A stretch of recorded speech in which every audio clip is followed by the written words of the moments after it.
اسرائیل کے پیچھے کون سی خفیہ طاقتیں موجود ہیں؟ 27 ستمبر 2024 نیو یارک میں یونائیٹڈ نیشنز کی جنرل اسمبلی کے دوران جب اسرائیلی پرائم منسٹر نیتن یاہو کی سپیچ کی باری آئی تو آدھے سے زیادہ ڈپلومیٹس احتجاجاً نیتن یاہو کو پیٹھ دکھا کر اسمبلی سے واک آؤٹ کر جاتے ہیں۔ میسج بالکل واضح تھا کہ اسرائیل کی غزہ اور لبنان پر بمباری، لیکن پھر واک آؤٹ کرنے کا کیا فائدہ، کیونکہ اس کے بعد اسرائیل نے یمن پر بھی حملے شروع کر دیے ہیں۔ صرف غزہ کی بات کیجیے تو پچھلے ایک سال کے دوران 42,000 سے زیادہ بے قصور لوگ مارے جا چکے ہیں، جن میں بچے اور عورتیں بھی شامل ہیں، جبکہ لاکھوں لوگ جو بے گھر ہوئے وہ الگ سے ہیں۔ امریکہ، یورپی یونین اور یوکے نے کئی مرتبہ اسرائیل کو خبردار بھی کیا کہ یہ جنگ بھیانک شکل بھی اختیار کر سکتی ہے۔ اس کی ایک جھلک 1 اکتوبر 2024 کو دنیا نے اس وقت دیکھی جب ایران نے 1800 کلومیٹر دور سے 200 بیلسٹک میزائل اسرائیل پر فائر کیے، جبکہ 2 اکتوبر تک کی رپورٹ یہ ہے کہ اسرائیل نے ایران کو سنگین نتائج کی دھمکیاں دی ہیں۔ جہاں دنیا یہ سب کچھ روکنے پر تلی ہوئی ہے، تو وہیں اسرائیل کسی انکنٹرولڈ مانسٹر کی طرح اپنے 5 میں سے 3 فرنٹس پر مسلسل جنگ لڑ رہا ہے۔ یہاں سوال یہ پیدا ہوتا ہے کہ مڈل ایسٹ میں چاروں طرف عرب ممالک سے گھرے ہوئے چھوٹے سے اسرائیل میں آخر اتنی طاقت کہاں سے آئی،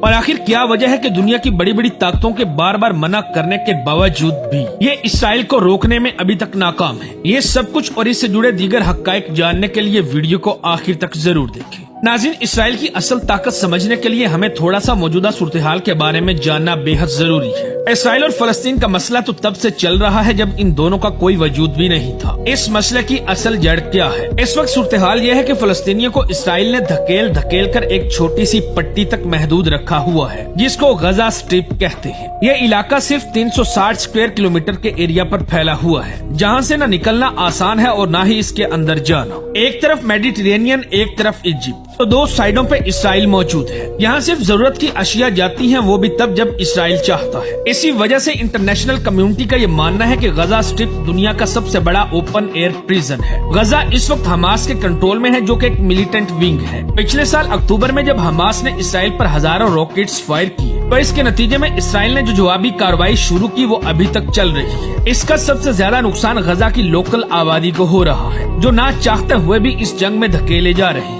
42,000 سے زیادہ لوگ مارے جا چکے ہیں، جن میں بچے اور عورتیں بھی شامل ہیں۔ ہزاروں لوگ بے گھر ہوئے اور زخمی اتنے کی گنتی کرنا بھی مشکل ہے۔ غزہ جو کہ کبھی ایک پرسکون اور پرامن شہر تھا، اب لاکھوں ٹن ملبے کا ڈھیر بن چکا ہے۔ اسرائیل کا کہنا ہے کہ یہ سب انہوں نے حماس کے ملیٹنٹ ونگ کو ختم کرنے کے لیے کیا ہے اور آگے بھی کرتا رہے گا، مگر سوچ کر یہ بات ہضم نہیں ہوتی کہ غزہ، جس کی 2017 میں آبادی 5 لاکھ کے قریب تھی، ان میں سے 42,000 لوگ یعنی کل آبادی کا 8.5% ملیٹنٹ ونگ کیسے ہو سکتا ہے؟ اسرائیل کے حملوں سے بچنے کے لیے غزہ کی لوکل آبادی کے پاس صرف ایک ہی راستہ بچتا